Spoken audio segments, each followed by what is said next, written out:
Explore with Jasmine ကနေပြန်လဲကြိုဆိုလိုက်ပါတယ်ဒီနေ့ကတော့ဆရာဖေမြင့်ရဲ့ဟောနီပြောနီကိုဘတ်ပါအောင်စီယုံနီးများဆိုတဲ့စာအုပ်ထဲကနေအခန်းလေးဟန်ပန်အမှုအရာအဲ့ဒီအောက်ကမှာတဘာဝကြတဲ့ဟန်ပန်အတွက်လေးချိန်ခန်းအချို့ဆိုတဲ့ခေါင်းစဉ်လေးကိုဖတ်ပြပေးခြင်းပါတယ်စင်ပေါ်တက်ပြီးစကားပြောရတဲ့အခါ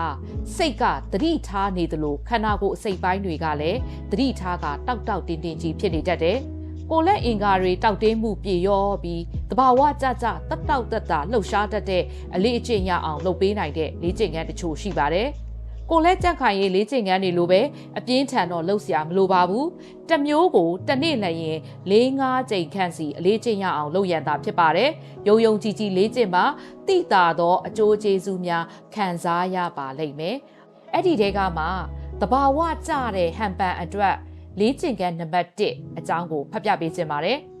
လက်ကောက်ဝတ်တောက်တင်းမှုလျှော့ချခြင်းပါလက်မောင်းကိုခန္ဓာကိုယ်ဘေးတွင်ချ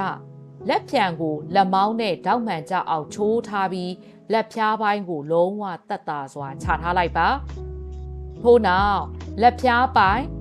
လက်ဝါးနဲ့လက်ချောင်းများကိုလုံးဝအားဖြော့ထားလျက်ပင်လက်ကောက်ဝတ်နေရာကနေလှုပ်ရမ်းပေးပါအထက်အောက်ဘဲညာအရက်မျက်နှာစုံအောင်လှုပ်ရမ်းပါလက်ဖြားပိုင်းလွတ်လွတ်လပ်လပ်တက်တောက်တက်တာလှုပ်ရှားတတ်တဲ့အလေးအကျင့်ရလာပြီဆိုရင်လက်ဖြားပိုင်းဖြစ်လှုပ်ရမယ်ဟန်အမှုအရာများအစဉ်ပြေချောမွေပြီးတော့တဘာဝကြကြဖြစ်ပေါ်လာပါလိမ့်မယ်အဲ့ဒီအောက်ကနေတဘာဝကြသောဟန်ပန်အတွက်လေးချိန်ခန်းနံပါတ်2တထောင်စစ်တောက်တင်းမှုရှော့ချခြင်းလက်ကိုဘေးသို့ဆန့်တန်းထုတ်ပေးပါလက်မောင်းပိုင်းကိုတောင့်ထားပြီးလက်ဖြံပိုင်းကိုလေရင်ပြန်ပန်ကာလဲတဲ့ပုံစံမျိုးလှုပ်ရှားပြီးပွေရမ်းပေးပါဘယ်တလက်ညာတလက်စီ၎င်းဘယ်ညာတပြိုင်နဲ့၎င်းပြုလုပ်ပေးပါတထောင်စစ်နေရာကလှုပ်ရှားရမှုပါသည့်ဟန်အမူအရာများအစဉ်ပြေချောမွေလာပါလိမ့်မယ်ဒီအောက်ကနေတဘာဝကြတဲ့ဟန်ပန်အတွက်လေးချိန်ခန်းနံပါတ်3ပခုံးထောက်တင်းမှုရှော့ချခြင်းလက်ကိုအားမဆိုင်ပဲတက်တောက်တက်တာကို့နှစ်ဘေးမှာခြာထားပြီးလက်တစ်ချောင်းလုံးကိုစဝိုင်းပုံပွေရမ်းပါတဖြည်းဖြည်းနဲ့အကျယ်ဆုံးစဝိုင်းပုံဖြစ်အောင်ပွေရမ်းပေးပါလက်မောင်းရင်းနေရာပခုံးနေရာများကနေ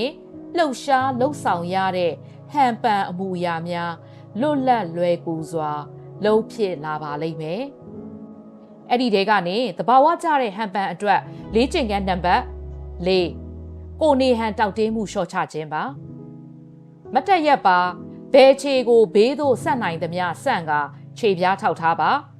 ပြီးနောက်မျက်နှာချက်ကိုညာလက်ဖြင့်ထိအောင်လှမ်းနဲ့ခန္ဓာကိုယ်ရောလက်ပါဆန့်ထုတ်ပေးပါကျမ်းပြင်ကနေဘဲခြေပြားလွတ်သွားသည့်အထိအားထုတ်ဆန့်ထုတ်ပါအဲ့ဒီအတိုင်းပဲအကျိန်အနှဲငယ်လှုပ်ပြီးတဲ့နောက်မှာညာခြေဘဲလက်ဆန့်တန်းသောနည်းဖြင့်တလက်တပြန်ပြုလုပ်ပေးပါဒီလေးချိန်ခန်းမှာခန္ဓာကိုယ်ကိုအားပြည့်အင်ပြည့်စန့်တန်းလှုပ်ရှားနိုင်အောင်လေးချိန်ခန်းဖြစ်တဲ့အတွက်ပရိသတ်ရှိမှာကိုနေဟန်တောက်တင်းခြင်းအချိုးမကျအနေရခတ်ခြင်းများပျောက်ကင်းပြီးရဲတေးသွက်လက်စွာလှုပ်ရှားပြောဆိုနိုင်မှုအတွက်အထောက်အကူပြုပေးနိုင်ပါလိမ့်မယ်တဘာဝကျသောဟန်ပန်အတွက်လေးချိန်ခန်းနံပါတ်5ကိုစိတ်တည်ငြိမ်မှုရရှိအောင်လေးချိန်ခြင်းကလထိုင်မှာမမတ်ရက်ပါထို့နောက်ကိုတတ်တာစွာလျှော့ထားလိုက်ပါတကိုယ်လုံးမှာရှိတဲ့တောက်တင်းမှုမှန်သမျှကိုရှော့ချပြီးကလထိုင်မှာတက်တာစွာထိုင်ပါဥကောင်းကိုရင်ဘတ်ထက်ငိုက်ဆိုင်ချထားလိုက်ပါလက်မောင်းလက်ဖြံလက်ချောင်းများထို့နောက်ဒူးခြေထောက်အားလုံးတက်တာစွာထားလိုက်ပါထို့နောက်ပြင်းရီလေးတဲ့စွာကလထိုင်မှာပြန်ထပါခန္ဓာကိုယ်ကိုတဖြည်းဖြည်းအားပြန်ဖြည့်ပါတာတိုပြေးပွဲမှတာထွခန်းဒီလူကဲ့သို့တကိုယ်လုံးတောက်တင်းလာသည့်အထိတဖြည်းဖြည်းအားဆိုင်ယူပါရင်းတို့ခန္ဓာကိုယ်ကိုတက်တာဖြေလျှော့ခြင်းနဲ့အားဆိုင်ခြင်းတို့ကိုတလဲစီတပြန်စီ4-5ကြိမ်လုပ်ပါပရိသတ်ရှိမှာမိမိရဲ့ခန္ဓာကိုယ်ရောစိတ်အနေထားကိုပါလိုတလိုထိမ့်သိမ့်နိုင်မဲ့အလေးအကျင့်ရလာပါလိမ့်မယ်